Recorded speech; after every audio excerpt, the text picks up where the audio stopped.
Pray for Indonesia. Alright, welcome to the video, guys. So today I'm gonna talk about grocery shopping in Indonesia and Australia. Let's get straight into it. Wait, before we get into the video, we get some food review, guys. Let's go.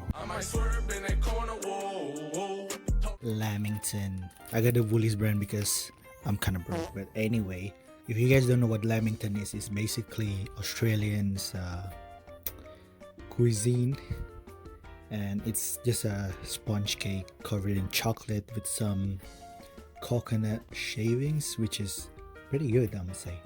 Let's try it out. Final rating, 8 out of 10. Pretty good. It's a pretty solid snack. Drink it with coffee or tea. Pretty good. So looking at it, bro, we gotta go ahead and get in at least 10,000. So the first one, I'm gonna talk about the players. So as you know, in Australia, we got in everywhere around the world, basically you got the big players, you got the small players. And the big players in Australia, you already know it's Colts and Woolworths, and that's it, which is very annoying, I would say, for the market, because there are no fair or intense competition. Well, you got Costco and Aldi, but the thing is their market share is so small, it's not even, I don't know, it's not even there. And for the big players in Indonesia, you got your Indomart and Alfamart. But the unique thing is about these two is they are more in the convenience store sector, not really in the retail sector compared to Woolworths and Aldi. But Indomart themselves, they have kind of like this thing called Indo Grocer. It's basically Indonesian Costco, which is very convenient. And for the small players, we're talking about your local grocery shop, like family owned, and then you got your traditional market. Well, for the local grocery shop itself, it's usually in a suburb. They only have like one location and it's owned by the family, and it's been running for like ages, and the prices are very competitive, and then they got something unique in the store that you cannot really find in the big retail store. And for the traditional market, we're talking about something like Paddy's Market or Flemington Market, or if you guys have been into one of them. Family owned grocery shopping spot is not as thriving compared to Indonesia. They're like very thriving. They also can compete with the big corporations in pricing, which is such a healthy tradition, honestly. And also for the traditional market here, I don't think we have a lot of them in Sydney alone.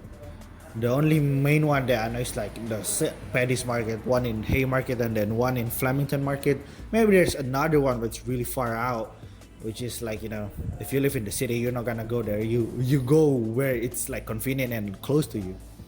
But in Indonesia, this small, not really small actually, this traditional market, they have like the big one such as Flemington Market. There's this one in my city called Daya traditional market, which is very big. And you also got your smaller traditional market that you can find in like each suburbs, which is very convenient because you can buy your fresh fish, vegetables, butchery straight from the supplier, And also, there's this one unique thing that I found in Indonesia, which is a motorcycle seller, or like they're moving around selling things.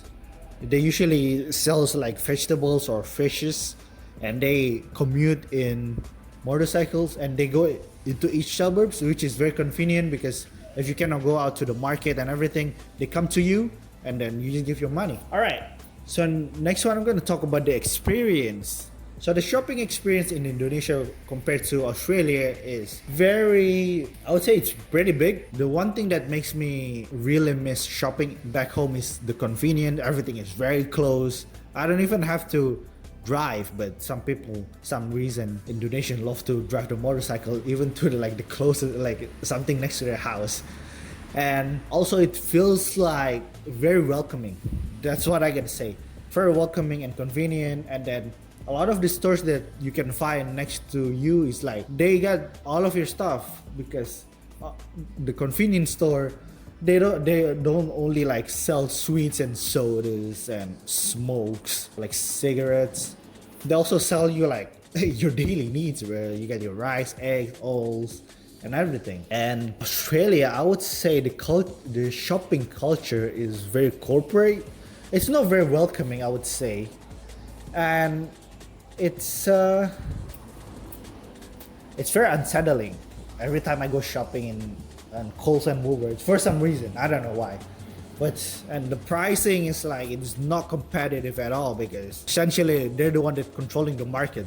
But in Indonesia, the small shops can compete with these big shops because a lot of the suppliers or the farmers or like the fishermen, they can sell straight to these like smaller shops, or they can just sell it themselves at the traditional market, which makes the market very competitive, and this is very good for the economy.